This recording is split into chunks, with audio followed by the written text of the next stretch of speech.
اور آگے بڑھیے، سادات کچھوشا میں حضرت سید حضور اشرفی میاں رحمۃ اللہ تعالی علیہ یہ سادات کچھوشا میں سے ہیں، اور حضور حافظ ملت علیہ رحمۃ رضوان کی آمد سے پہلے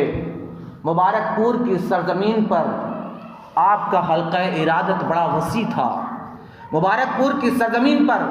حضور اشرفی میاں کی تبلیغی سرگرمیاں جو تھیں اور جو رشد و ہدایت تھے آفتاب بن کر کے چمک رہے تھے، یہاں کے لوگوں کے دلوں میں حضور اشرفی میاں رحمۃ اللہ تعالی علیہ کی اس قدر محبت تھی کہ لوگ اپنے دل کو ان کے قدموں پر بچھائے ہوئے تھے۔ حافظ ملت علیہ رحمۃ رضوان ابھی مبارک پور کی سرزمین پر تشریف نہیں لائے ہیں،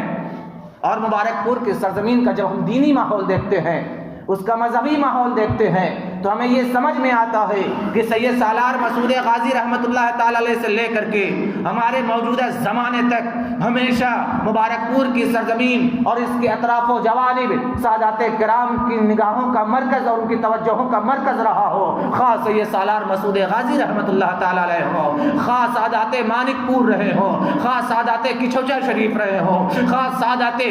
سریا بوڑھن پور کی سرزمین کے رہے ہو، ان تمام لوگوں نے اپنی رشد و ہدایت اور اپنی تبلیغ کا مرکز اور توجہ اس مبارک پور کی سرزمین کو بنائے رکھا، اور مبارک پور کی سرزمین پر اسلام کی شمع روشن ہوتی رہی، اور یہاں کے لوگ اللہ والوں سے اپنا رشتہ مضبوط کیے ہوئے رہے۔ اللہ اکبر مسلمانوں، میں بتانا یہ چاہتا ہوں کہ یہ مبارک پور ہے جو ہمیشہ مبارک رہا ہے، یہاں پر حوادثات بہت ہوئے ہیں، یہاں پر واقعات بہت ہوئے ہیں، یہاں پر جنگ و جدال بہت ہوئے ہیں، یہاں پر خونریزیاں بے شمار ہوئی ہے، یہاں پر مسلمانوں کو ستایا بھی گیا ہے، یہاں پر راجاؤں مہاراجاؤں نے حملہ بھی کیا ہے، یہاں پر لوگوں کو ظلم و ستم کا نشانہ بھی بنایا گیا ہے، لیکن اولیاء اللہ کی نگاہوں کی توجہ تھی، اولیاء اللہ کی نگاہوں کا مرکز تھا کہ مبارک پور مبارک رہا، اور حضور حافظ ملت علیہ رحمۃ رضوان نے جب الجامعۃ الاشرفیہ کو یہاں کی سرزمین پر قائم کر دیا تو اس کی دھمک اور اس کی چمک پورے ہندوستان میں ہی نہیں بلکہ پوری دنیا میں سنی جا رہی ہے۔ اسی لیے تو کسی نے کہا ہے جس نے پیدا کیے کتنے لال و گوہر، حافظ دین و ملت پہ لاکھوں سلام۔ اور مبارک پور کی سرزمین کا جب جائزہ لیتے ہیں تعلیمی اعتبار سے تو مغرب کی پچھم میں جونپور کی سرزمین پر ایک مدرسہ تھا جسے مدرسہ حنفیہ کہا جاتا ہے، وہاں لوگ تعلیم حاصل کرنے کے لیے یہاں سے جایا کرتے تھے۔ اور پورب کی سرزمین پر غازی پور میں ایک مدرسہ تھا جسے مدرسہ چشم رحمت کہتے ہیں۔ مدرسہ حنفیہ آج بھی موجود ہے، مدرسہ چشم رحمت آج بھی موجود ہے۔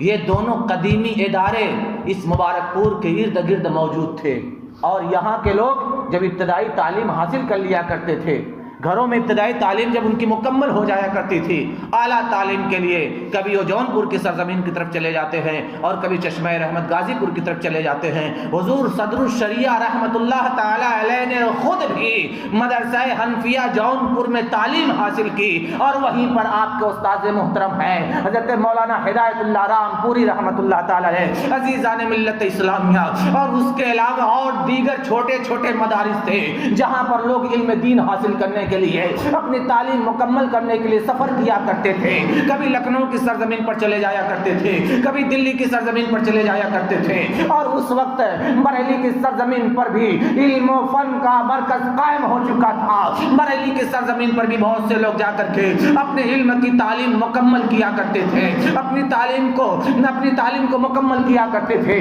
عزیزان ملت اسلامیہ، اس طریقے سے جب الجامعۃ الاشرفیہ مبارک پور کی سرزمین پر قائم نہیں ہوا تھا، اس سے پہلے یہاں کے لوگ دور دراز علاقوں کا سفر کیا کرتے تھے، وہاں پر تعلیم حاصل کرنے کے لیے جایا کرتے تھے اور اپنے آپ کو زیور علم سے مزین کیا کرتے تھے۔ لیکن جب حضور حافظ ملت علیہ رحمۃ رضوان کی آمد ہوتی ہے تو اب مبارک پور کی سرزمین پر الجامعۃ الاشرفیہ کس طریقے سے پروان چڑھتا ہے، اور مبارک پور کی سرزمین پر کس طریقے سے مدرسہ قائم کیا جاتا ہے، ان کے بانیان میں کون لوگ ہیں اور کون کون مدرس گزرے ہیں، اور حضور حافظ ملت علیہ رحمت رضوان کے آنے سے پہلے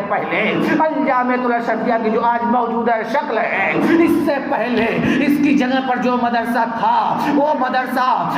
مدرسہ کس طریقے سے کن کن جگہوں سے منتقل ہوتے ہوئے آج الجامعۃ الاشرفیہ کی شکل اختیار کر جاتا ہے، ان ساری تفصیلات کو سمجھنے کے لیے، ان ساری تفصیلات کو سننے کے لیے اور ان ساری تفصیلات کو پڑھنے کے لیے میں چند ناموں کو آپ کے سامنے گنا دیتا ہوں۔ آپ ان کتابوں کو خرید لیجئے اور اس سے پڑھنے کی کوشش کیجئے۔ ان میں سے ایک حیات حافظ ملت ہے، اشرفیہ کا ماضی اور حال ہے، مدرسہ اشرفیہ سے الجامعۃ الاشرفیہ تک ہے، بحر العلوم کی کہانی بحر العلوم کی زبانی ہے، بحر العلوم نمبر ہے، حافظ ملت نمبر ہے۔ یہ 6-7 کتابیں ہیں جن کتابوں کو پڑھنے کے بعد آپ نچوڑ اور ماخذ بنا سکتے ہیں اور خلاصہ تیار کر سکتے ہیں کہ آج مبارک پور جو پوری دنیا میں مشہور ہے تو کس بنیاد پر مشہور ہے، اور مبارک پور ہمیشہ مبارک رہا ہے تو یہاں پر اولیاء اللہ کی نگاہ عنایت کس قدر اہمیت کی حامل تھی، اور آج بھی مبارک پور سرسبز و شاداب نظر آ رہا ہے۔ یہاں کے لوگ خوش نظر آ رہے ہیں، یہاں فارغ البالی نظر آ رہی ہے، یہاں کے لوگ سنی صحیح العقیدہ مسلمان